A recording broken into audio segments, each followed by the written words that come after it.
Okay, trustees, we are live. We are recording. Phone lines are open. Go for it.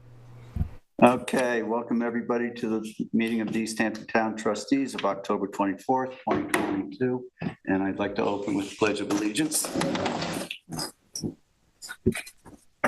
Pledge allegiance. Pledge allegiance to the flag of the United States of America and to the republic for which it stands, one nation, under God, indivisible, with liberty and justice for all. Thank you. Allison, can you do roll call, please? Certainly. John Aldred. Here. Francis Bach. Here. David Cataletto. Here. Ben Dollinger. Tim Garneau. Here. Jim Grimes. Susan McGraw-Keeber. Here. Mike Martinson. Bill Taylor. Here. Okay, thank you. Move on to public comment.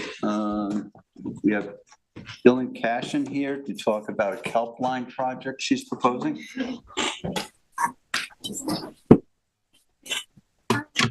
These.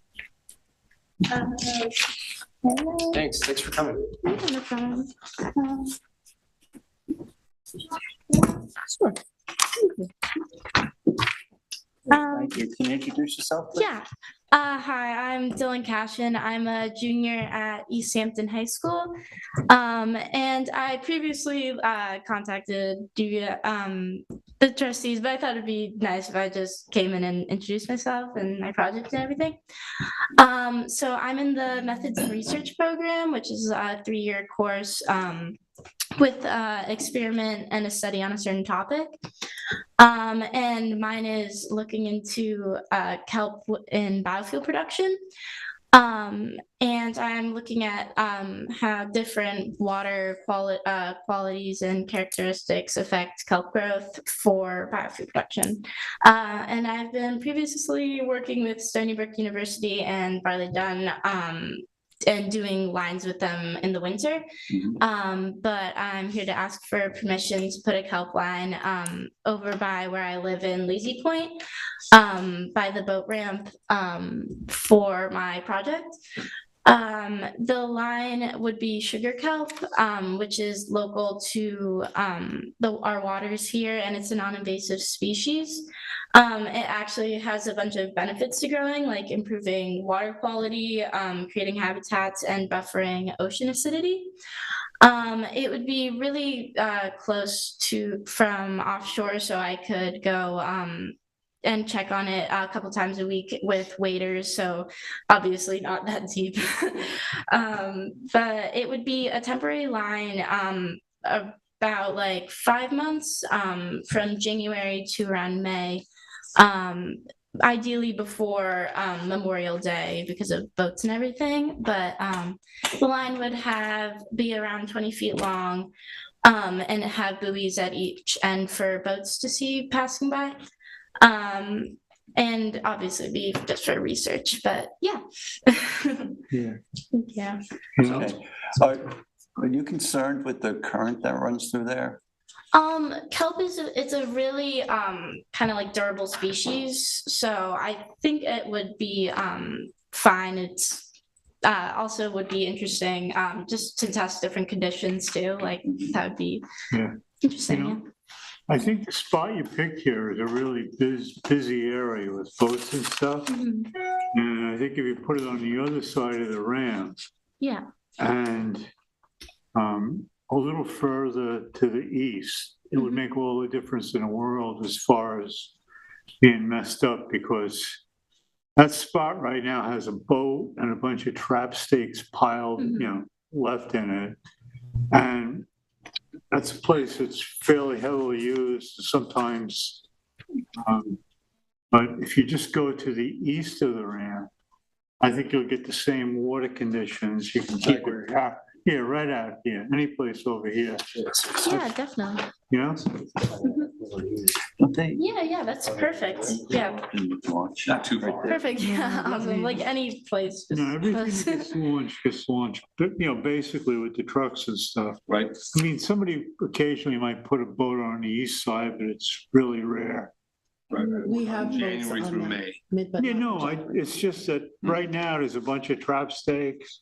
There's a boat park on the beach right down there. And it's a very busy area. If any place is going to get busy, it's right where that circle is. And moving it 100 feet will make Oh, a little yeah. difference in the world. Yeah, it's Yeah. no problem for my research. And it's just as easy to get to. Yeah, Yeah. definitely. Yeah.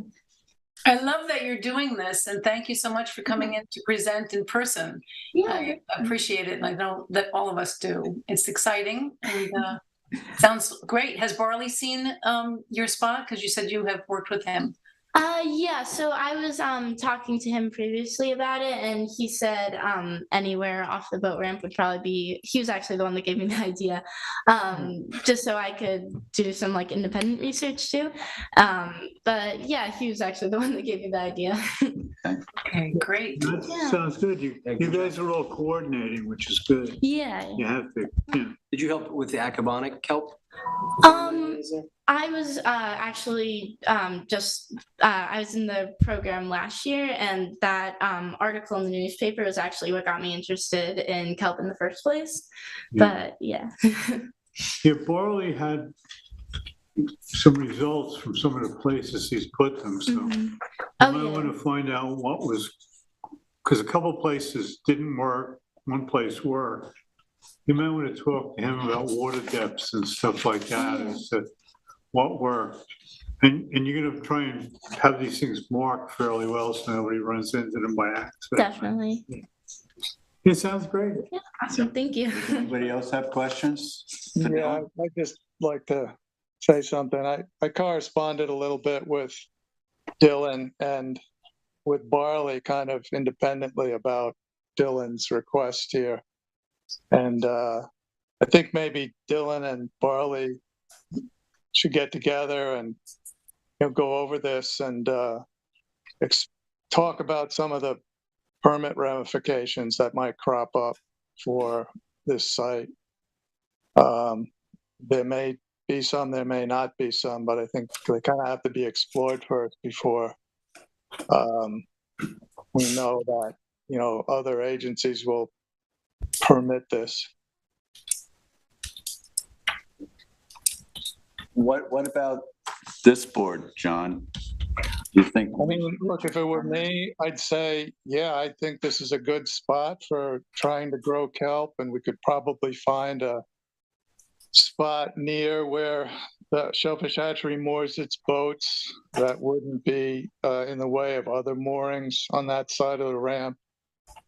But I don't know I'm not clear on the permitting process from the DEC. I mean, one option that I suggested to Barley and to Dylan was doing this project as piggybacking onto one of Barley's existing permitted sites.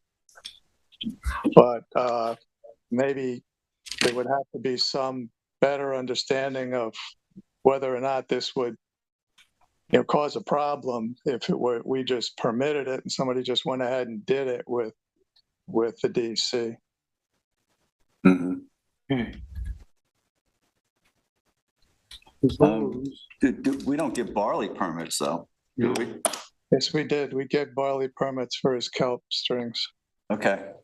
And we should probably do this also, but we can waive the fee. And just so that it's. Yeah, it's a scientific experiment. Someone want to make a motion to issue a permit? I'll make a motion to issue the permit. Well, I'd just like to have a discussion about that first. Oh. If we issue the permit, what are we issuing it for? If it's for this site, I think it would have to be conditional on, I don't know, on any other permits necessary. I don't know the answer to these questions of what else is necessary. That's why I thought maybe Dylan and Barley should get together on this. Barley would know, since he has the kelp lines already. Right? He may, but he may not. I think the permitting process for sugar kelp is a little unclear in general. because there's really, I don't know, it's a new thing. Most of the it's being regulated out of shell fisheries, but it's not shellfish. The county is allowing sugar kelp culture on its shellfish leases in the bay, but there's no real process in place yet for permitting them. It's a little in between in Ambiguous. the process. What about the project that was done in Necobonic? What permits were required there? Well, Barley did go through the DEC with that, but I'm not sure exactly what was required. That's why I'm suggesting that, Dylan and Barley get together, so it's, Okay. we're sure that this can happen. Okay, well, you want to do this in January, so you have time to. Yeah. So, We just make We it- can look at this in 2 weeks if you guys, or 4 weeks, and then you still have plenty of time. Yep. Yeah, Perfect. so you have our support. give us support. Yeah. Awesome. Still. Perfect. And you learned a Kicking valuable around the lesson permit is idea. that, when you're fishing, growing and catching this stuff is the easy part. The paperwork is what Yeah. kills it. Awesome. Okay. Thank you guys so much. Thanks, Dylan. Thanks for coming, Dylan. Thank you.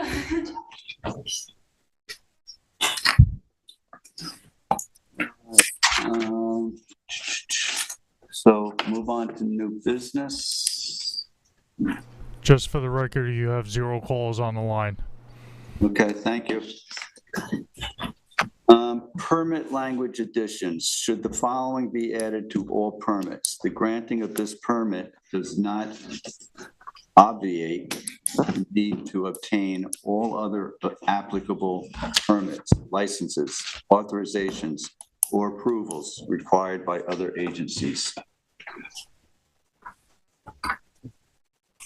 I thought it was a very thorough Sounds like remark boilerplate, right? to be included on the permit, because it clearly spells out that the permit may not be enough on its own, and that it does not preclude having the need to go and get other permits that would be required. So I think we should include it.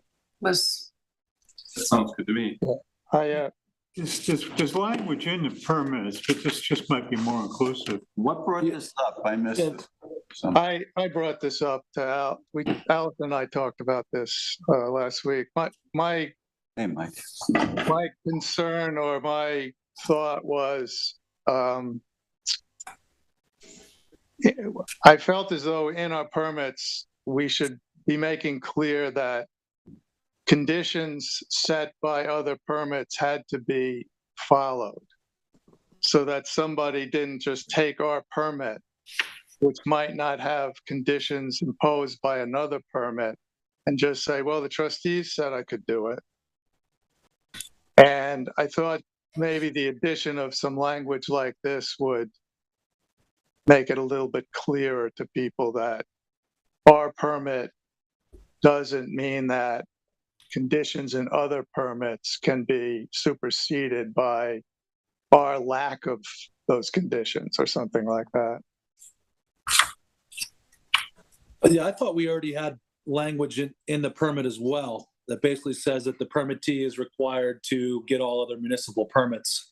So if you're, and again, we'll have to look at it. I don't remember the exact language that's in there, but it sounds like the goal with this, John, is slightly different than that language, which is to make sure that not only is the permittee required to obtain any other required municipal permits, but that the permittee must be sure to follow any other permit language that might not be congruent with our language. I mean, I have to read the language as it's written. I haven't looked at this yet, but Would you like me to read what's on the permit now, Chris? yeah, what do you have for what's on it now? Okay, it says no permit shall be valid unless signed by the clerk of the trustees. No permit shall be valid without the proper permits in place from the town of East Hampton, the DEC, and the U.S. Army Corps of Engineers. This permit is void if the work is not completed by the expiration date. And that's blanket permit language that goes that's on a blank permit application right now? Yeah, I'm reading it off a renewal. It's on the back. Can I just interject? Application. I'm so sorry. I didn't realize that that part was on there. So that piece does change depending on what the permit is that we're granting. So that particular line does and or can change depending, but generally those are on there. Yes. Yeah, I mean, I think we could remove any doubt by, just using the word municipal, or, because even the way that's written seems to neglect any Suffolk County permitting, depending on, what the permit's for. I don't know. It seems like they still, to me, seem very similar, John. Well, I agree. They are fairly similar. I guess the question here is, do we want to reinforce the language there to make it clear that conditions within those permits, if they deviate from trustee conditions, need to be followed? Yeah, and the permittee must follow or required to follow permit conditions that will be found in any other required permits or something like that. I don't think we're going to want to use both of these lines. So maybe we could take this offline and clean it up a little bit and have it ready for next week. But certainly we have that language in there, and there's always room for improvement. So it's probably a good start. But I bet you and I can clean this up and have it ready for next week, John. Okay. Yeah. I guess to be clear, again, what you're trying to accomplish is to ensure that a permittee, if and when he goes for other municipal permits, is not using the trustee permit to set certain guidelines, and to make sure that that permittee follows the other municipal guidelines in those permits as well. Exactly. Yeah. Okay. If we write something into a permit that may be part of, say, the application that we got from the applicant, their description, and we write that in, and let's say their DEC permit contradicts something that's in there. I think we should sort of protect ourselves a little bit by making it very clear that our conditions aren't necessarily the only conditions that have to be followed, or our conditions supersede anything that another agency might impose. Okay. I don't think the quoted language that we're looking at now accomplishes that very clearly. So let's work on that.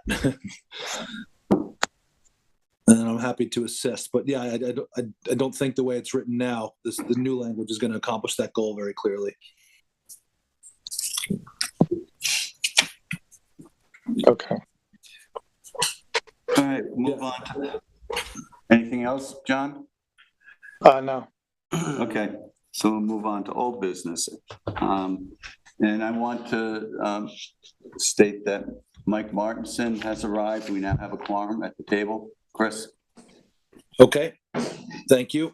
All right, agriculture, scallop season opening resolution. So every year we pass a resolution stating the date that the scallop season is going to open. It doesn't quite jive with the town board's Code language. The code the language, DEC. exactly, yes.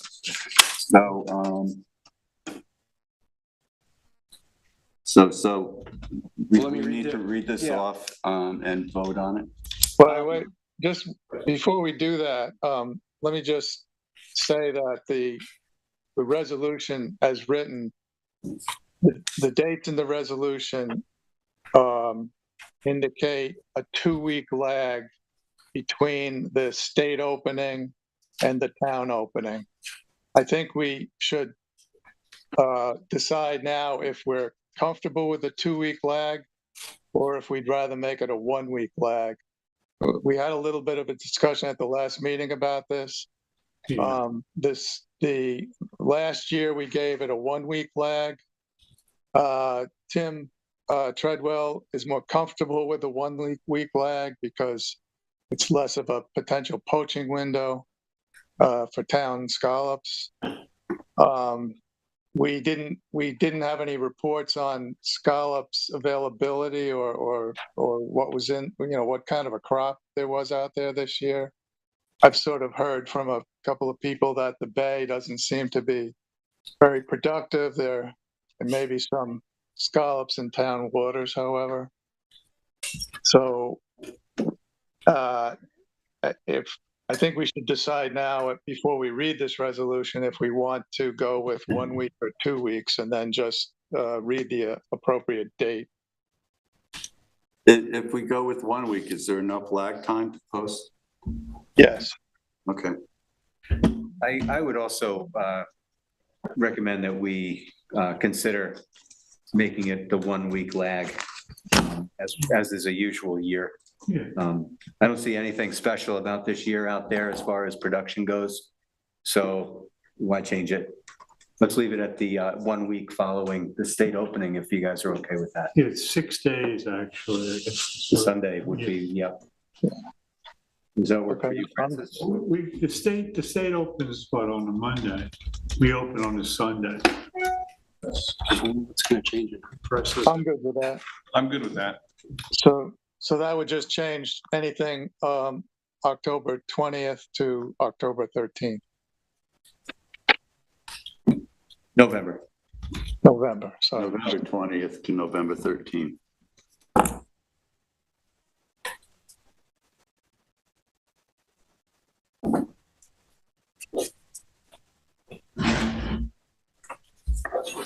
Okay. All right, shall I read it? David's going to read it. 2022 regarding delaying the opening of scallop season in trustee waters until November 13th, 2022. Whereas 213-18 of the East Hampton Town Code recognizes the trustees' authority to vary the permissible dates for the taking of scallops. And whereas 213-12 of the East Hampton Town Code permits the taking of scallops from trustee waters between the third Monday in October and March 31st in each year.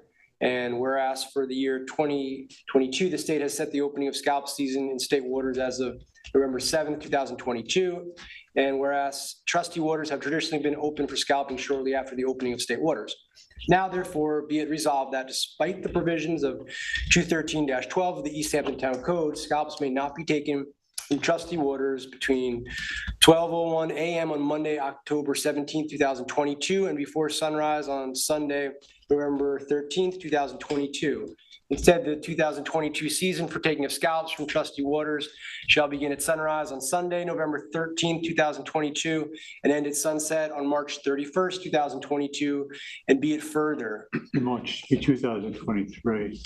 Oh, yeah, 2023. And so resolve that the reason for this delayed opening is to permit additional time for scallops to spawn, and be it further resolved that except as set forth above, all the provisions of chapter 213 shall remain in effect, and be it further resolved, this resolution shall take effect upon the filing of same with the East Hampton Town Clerk and posting as set forth in 213-18 of the Town Code. Trustees of the freeholders and commonality of the town of East Hampton. Do I have a motion? Motion. Second. All in favor? Aye. Anyone opposed? Okay. Thank you, David. Committee reports. Largest clam contest. We have a winner announcement, acknowledgements, and next year's venue, maybe. And a date. Okay.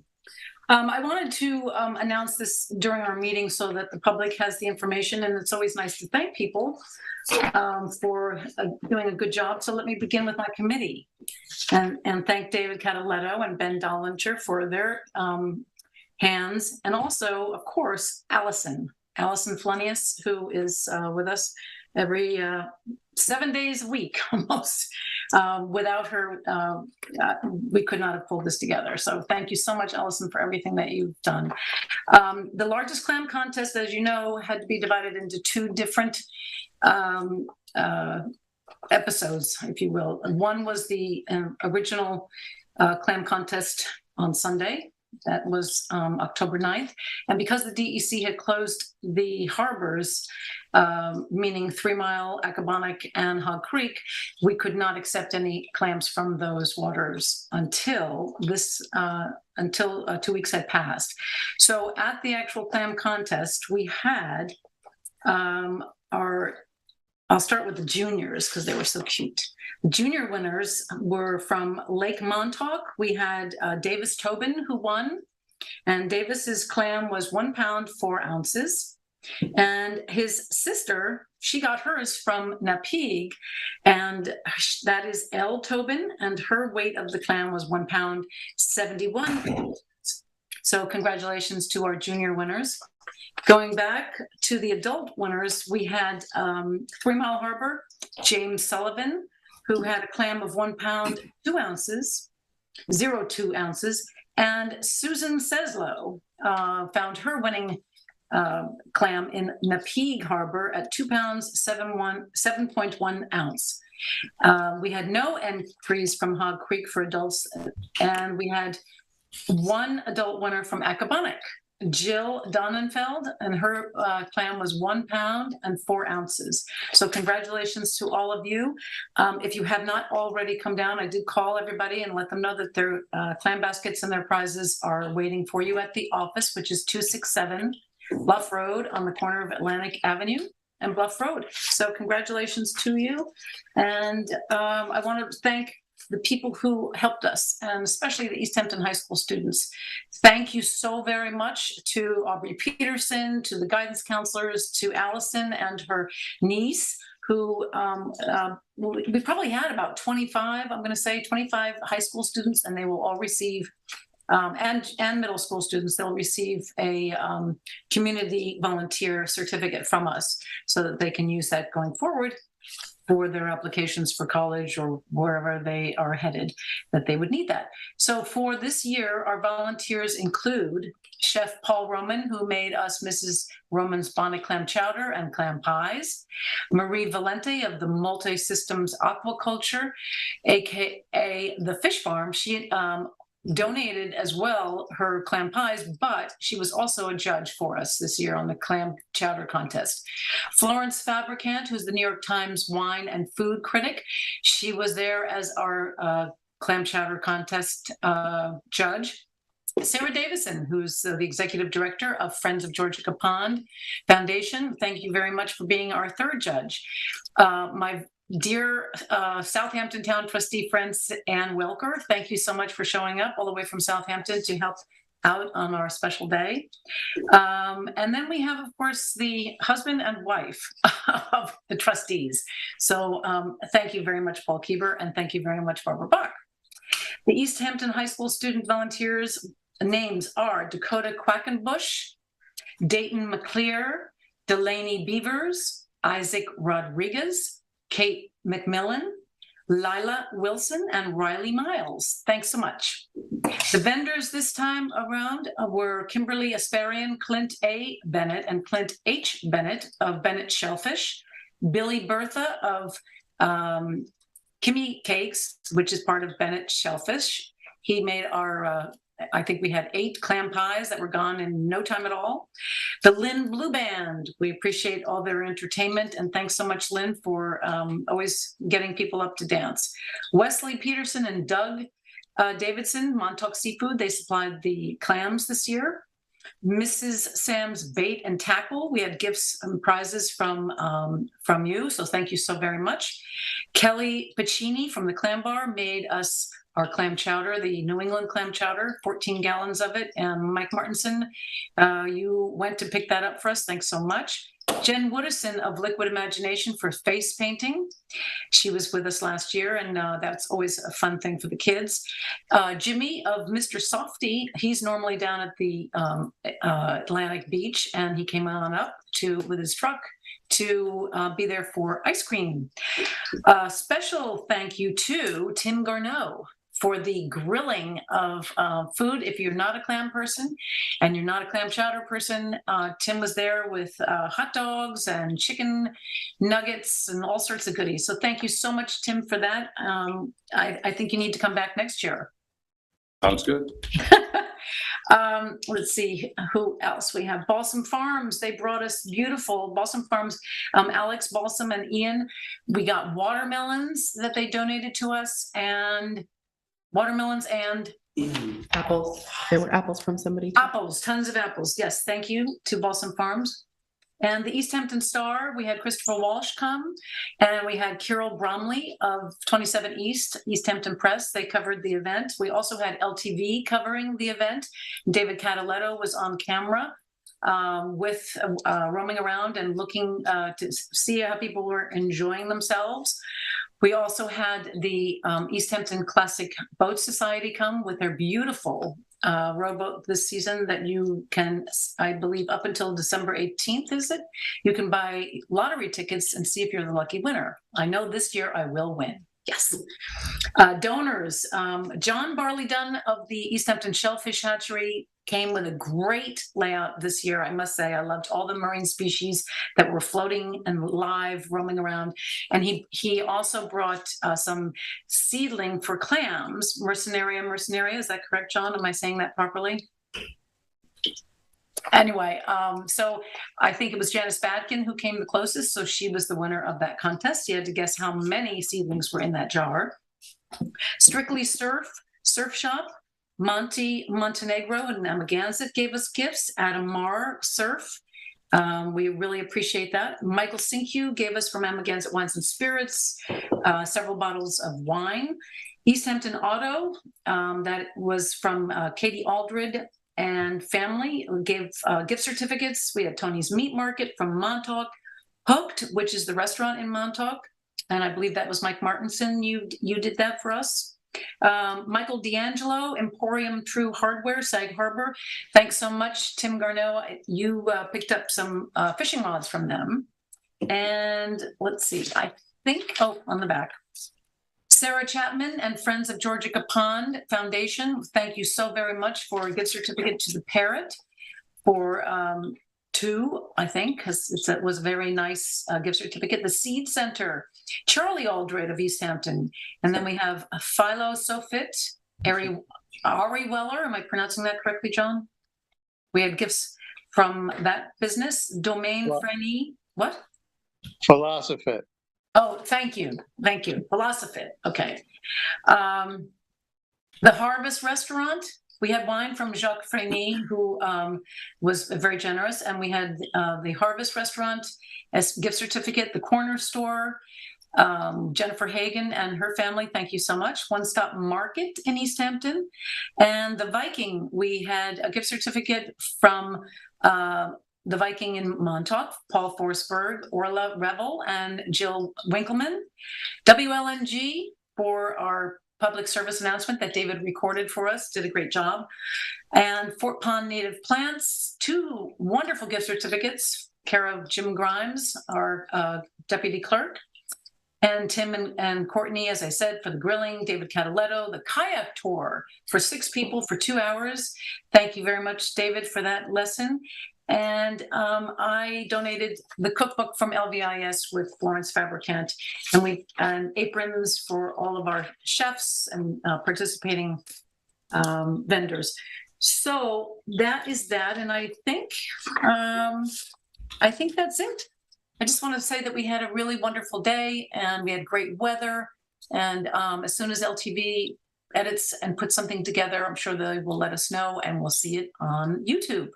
And I think that's it for today. Yeah, and thanks to you, Susan, for chairing that event. I heard it was one of the more successful that you guys have done. So. Well, thank you. I hope everybody had a good time. And next year? Did you want to mention anything? Yeah, so I just wanted to propose next year, possibly we could try at the Amagansett Life Saving Station Museum, right around the corner. The grounds are twice as big as the trustee grounds. The parking is way better with the Atlantic Beach parking lot. It's safer. It's not busy Bluff Road. It's also a beautiful 1902 museum that would be open to the public. Docents would be giving tours. There's a big porch, covered porch for the band, and And also it's tied into our history of the trustees, the life-saving station, protecting our beaches, they've worked hand in hand, so I think that would be a neat tie-in as well. The trustee building was a former Navy installation. Well, that's true, but So it's all, I mean, it's all that's tied into, absolutely. But they're all cousins. the museum really presents that, that Yeah. history. So I thought that would be a neat thought, until we could try it there. Thoughts for next year, we can coordinate, we could, there's one for both places. Yeah, I mean, it's right around the corner. It's a short walk. Yeah. No, I'm in favor of doing that. I think it would be a nice change, and we would also be helping the Coast Guard station and getting people to be familiar with it and see it, because as we all know, it's a beautiful renovation of the building. And I think I'm on the board there, so they've already given the okay. They would love to have it, and There's a lot more space, and I think it's more interactive, and I'd be right. Does it have a kitchen? it doesn't. It has a bathroom. It doesn't have a kitchen, but we'd have to figure out. Well, the one thing that this time we didn't need a kitchen, because everybody brought their own, either the trays that with the burners underneath, and then Paul had his rack that he plugged in, and that was used. I don't think that we really needed to have a kitchen access this year. Allison, And we might have to have a portisan because there's only one facility there, but. that doesn't mean it can't be carted up. And then we can use both buildings.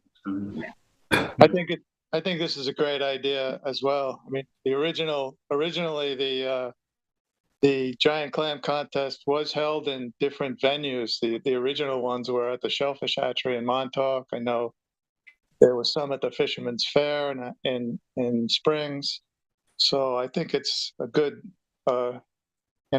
throwback to the old days to I like put it. it on the road. And people could use our parking lot to park there and just walk down if they ran out of. Oh, also, we came up with a date of Sunday, September 24th. And I think it's important for us to come up with a date so we can start to actually book the things that we need. And it's not, as rushed, because this year was a little difficult getting a date. And I think the weather will be nicer then. So I think avoiding Columbus Day weekend, which is a 3-day weekend, a lot of families travel, and I know I've been unable to attend prior years because it's kind of a time that we use to look for colleges, to be honest with you. Yeah, well, this year was exceptionally late, for a lot of reasons. Yeah, it worked out really well. The next year we should get it into. So the last Sunday in September is the 24th. Right. That sounds great. Let's do it. So let's put that on the calendar and. Get ahead of it. Better for me too. Good. All right. Let's do that. Good. Okay. Wonderful. So thank you, everybody, and hope everyone who attended had a wonderful time. And we'll see you next year at the Coast Guard Station.